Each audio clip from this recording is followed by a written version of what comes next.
ٹھیک بات ہے. آپ کو کیا لگتا ہے کہ یہ جو پورا ایک ہوا ہے معاملہ اور اس میں علی امین آئے ہیں، یہ کامیابی ہوئی ہے، ناکامی ہوئی ہے، یا ان کی یہ سٹریٹجی، اگر سٹریٹجی تھی کہ انہوں نے ڈی چوک پہ اپیئر نہیں ہونا، کہیں اور چلے جانا ہے، تو یہ درست سٹریٹجی تھی؟ جی شکریہ. آپ نے پروگرام نہیں سر، ایک سیکنڈ میں مصطفیٰ بھائی سے پوچھ لوں، میں آپ کے پاس دوبارہ آتی ہوں. آپ نے ابتدا کیا پروگرام کا فلسطین کے حوالے سے، کل جماعتی کانفرنس کے حوالے سے.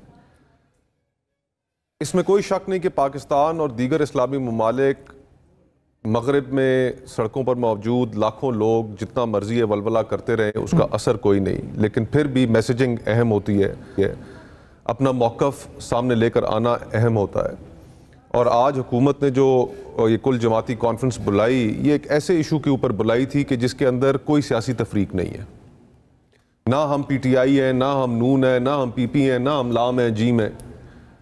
وہاں پر جو اندھوناک ظلم ہو رہا ہے، اس ظلم پر شاذ و نادر ہی آپ کو کوئی مسلمان ایسا ملے کہ جو اس کے اوپر، یا انسان آپ کو ایسا ملے کہ جو اس کے اوپر رنجیدہ نہیں ہے. درست بات.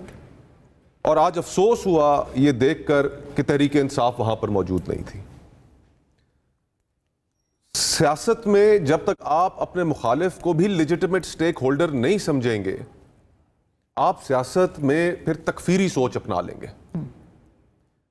تحریک انصاف کا مسئلہ یہ ہے کہ یہ کسی کو لیجٹیمیٹ سٹیک ہولڈر ہی نہیں سمجھتے.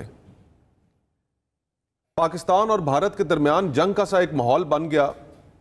ہم نے ان کا جہاز مار گرایا، ہماری بہادر ایئر فورس نے، اور ایسا ماحول تھا کہ کچھ بھی ہو سکتا تھا. عمران خان صاحب نے اس وقت کی اپوزیشن دیگر سیاسی جماعتوں کے ساتھ انگیج کرنے سے انکار کر دیا. جنرل باجوہ کو اس وقت سٹیپ ان کرنا پڑا اور پھر بریفنگ دینی پڑی، اور باقی جو پارلیمانی لیڈرز تھے ان کو اعتماد میں لینا پڑا. جب کبھی بھی کوئی ایسا موقع آیا جو سیاست سے بڑھ کر ہے، کبھی بھی انہوں نے انگیج کرنا گوارا نہیں کیا دیگر پولیٹیکل پارٹیز کے ساتھ.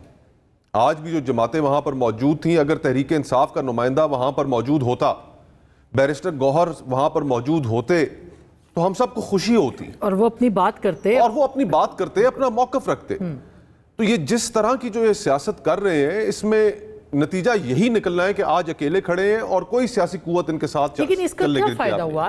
یہ تو جو لوگوں کے عوام کے سینٹیمنٹ ہے فلسطینی عوام کے ساتھ، یہ تو پھر خود نقصان تحریک انصاف کو ہوا ہے کہ وہ کیا جذبات اپنے وہ شیئر نہیں کرنا چاہ رہے تھے، وہ ان کے ساتھ نہیں کھڑے ہوئے تھے، وہ کیوں سیاست میں کی نظر کیا ہے؟ کیا اس کے پیچھے مضمرات ہیں؟ کیا وہ تو تحریک انصاف ہی اس کے بارے میں کچھ کہہ سکتی ہے.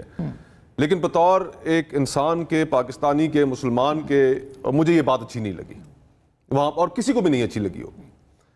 ان کو اپنا رویہ درست کرنا چاہیے. اور جہاں تک یہ سارا علی امین گنڈاپور صاحب کا آنا، غائب ہو جانا، پھر برآمد ہو جانا، جہاں تک یہ سارا معاملہ ہے، تو فیصل بھائی مجھے کہا کرتے تھے کہ مصطفیٰ یہ جو میجورٹی پارٹی ہے یہ ایفیڈیوٹس والی ہے، اسٹیمپ پیپر بھر کر دے کر آئی ہے.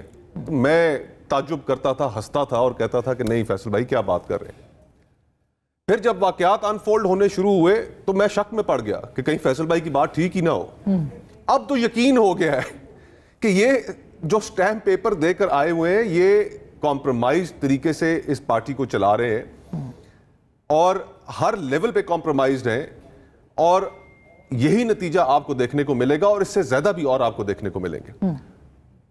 آپ نے احتجاج رکھا، آپ اپنے ورکرز کو وہاں پر لے کر آئے، اور سلام پیش کرتا ہوں میں تحریک انصاف کے لوگوں کو، ان کے ورکرز کو، خواتین کو، نوجوانوں کو، بچوں کو، وہاں پر پہنچ گئے، بزرگوں کو. اتنے سخت جبر کے ماحول میں بھی پہنچ گئے. یہ بحث الگ ہے کہ 5,000 تھے، 10,000 تھے، یہ آپ چھوڑ دیجئے. جتنے بھی تھے وہ وہاں پر کمٹمنٹ کے ساتھ، ان کا ورکر، ان کا چاہنے والا وہ وہاں پر پہنچا. سارے لیڈران ان کو چھوڑ کر غائب ہو گئے. آج میں ایک ویڈیو دیکھ رہا تھا کہ وہ بختر بند گاڑی کے اندر درجنوں کے حساب سے تحریک انصاف کے ورکر تھے، اور وہ اس چیز کے اوپر نالاں تھے کہ ہمیں تو کوئی پوچھنے بھی نہیں آیا. یہ جس طریقے سے سیاست کر رہے ہیں، اپنے آپ کو بہت زیادہ پولیٹیکلی آئسولیٹ کر چکے ہیں. جو آگے جتنا کیڈر ہے، میں تو اب اس کیڈر کو، چاہے جو بھی ہیں، بڑا احترام ہے ان کے لیے، لیکن لاجکلی اب یہی لگتا ہے کہ ہر کسی کی تانے بانے طے ہیں. موقع کا فائدہ اٹھا کر کوئی سامنے آنا نہیں چاہتا. اگزامپل بھی دی نا کہ شہباز شریف صاحب جو تھے، اور ہم اس بات کے وٹنس ہیں کہ جس رات کو نواز شریف صاحب وہاں اترے تھے لاہور میں، تو میں نے بلکہ اس کے اوپر ایک پیس بھی لکھا تھا کہ وہ دیکھ رہے تھے کہ لوگ کتنے ہیں، اور لوگ نہیں تھے. جی ہاں، اور قافلہ جو تھا وہ پیچھے سے ہی جا چکا تھا. بھائی بھی بزی تھے ان کے، وہ بھی جی وہی گئے تھے پیچھے سے. مگر بات یہ ہے کہ کیا وہی چیز نہیں، مگر یہاں پہ کیا عمران خان صاحب کی اسٹریٹجی بھی یہی ہوگی کہ علی امین گنڈا پور صاحب کو کہا جائے کہ وہ وہاں پہ پہنچے اور وہاں پہ بیٹھ جائیں، یا ان کی تھی کہ نہیں آپ جائیں اور موت جو ہے وہ آمنے سامنے ہو اور آپ چلیں؟ اسٹریٹجی جو بھی تھی، کم از کم اس اسٹریٹجی کے اندر اتنا تو ہونا چاہیے تھا نا کہ وہاں پر آپ پہنچتے، اپنے لوگوں کے درمیان کھڑے ہوتے. وہ تو ہمیں کوئی فوٹیج نظر نہیں آئی وہاں پر کھڑے ہونے کی.